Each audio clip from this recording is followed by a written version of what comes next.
នឹងសុខភាពបែបធម្មជាតិថ្ងៃនេះមុំសៀនឹងបង្ហាញបងប្អូនពីវិធីធ្វើ scrub មុខនិងដងខ្លួនដែលអាចបំបត្តិមុនស្នាមមុននិងស្នាមអុចខ្មៅចេញពីផ្ទៃមុខបានលឿន scrub ខាត់ស្បែកងាយៗនិងសាមញ្ញនេះនឹងធ្វើឲ្យស្បែករបស់បងប្អូនទន់រលោងនិងធ្វើឲ្យស្បែករបស់បងប្អូនភ្លឺជាងមុនតាំងពីការប្រើប្រាស់លើកដំបូងប្រើបានទាំងបុរសនិងនារីតោះតាមមើលពីរបៀបធ្វើទាំងអស់គ្នា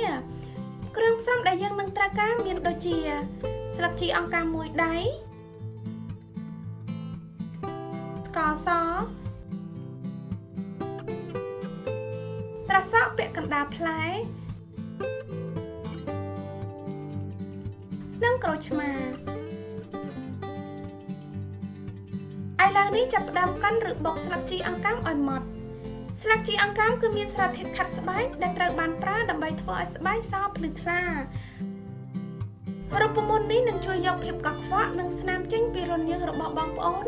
ធ្វើឲ្យស្បែករបស់បងប្អូនរលោងទន់និងមានសំណើមល្អ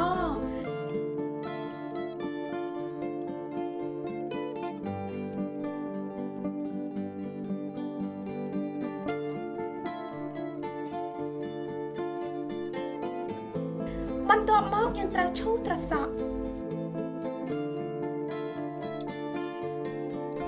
រួចហើយច្របាច់យកទឹកត្រសក់ជួយសម្អាតស្បែកនិងបង្រួមរន្ធញើសកាត់បន្ថយការកើតមុនប្រយុទ្ធប្រឆាំងនឹងភាពចាស់មុនអាយុព្យាបាលការរលាកស្បែកនិងផ្ដល់សំណើមដល់ស្បែក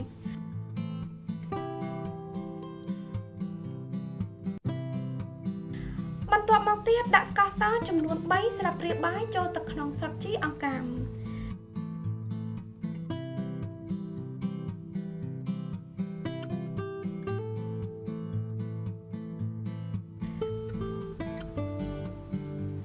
រួចហើយដាក់ទឹកត្រសក់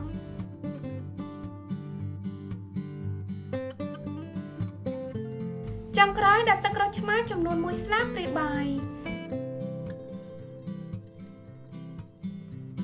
កូរច្របល់គ្រឿងផ្សំទាំងអស់ឲ្យបានសព្វចូលគ្នាល្អ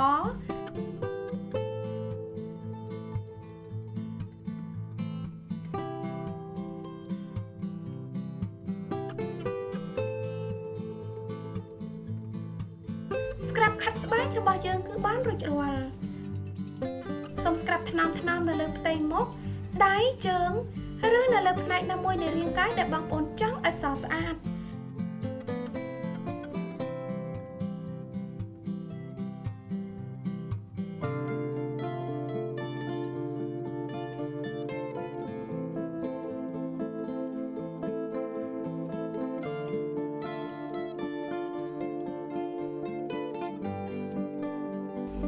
បន្ទាប់ពី scrub រួចរាល់ហើយសូមទុកចោលនៅលើស្បែករយៈពេល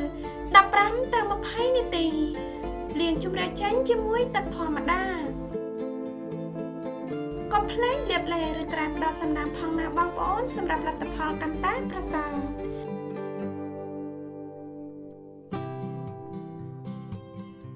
ដោយដែលបងប្អូនបានឃើញដៃរបស់ខ្ញុំមើលទៅភ្លឺថ្លានិងសខ្ចីបើប្រៀបទៅនឹងដៃម្ខាងទៀត